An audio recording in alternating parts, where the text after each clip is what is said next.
Hello guys, good morning. Nandito tayo sa Honda Platero Binyan. Ayan, maraming available na Honda ADV 350. Kasi ito meron ding bagong PCX 160. Ayan, sa mga naghahanap din ng Honda Navi, meron dito. Ito, gusto ko to.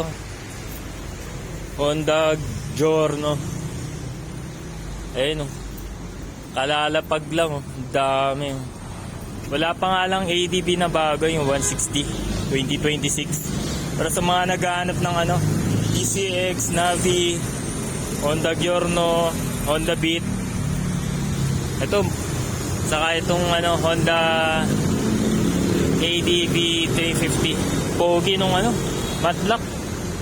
Ayan, dami dito yan sa Honda Platero Binyan branch. Yan, kabubukas lang nila.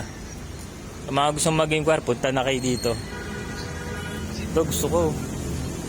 Pogi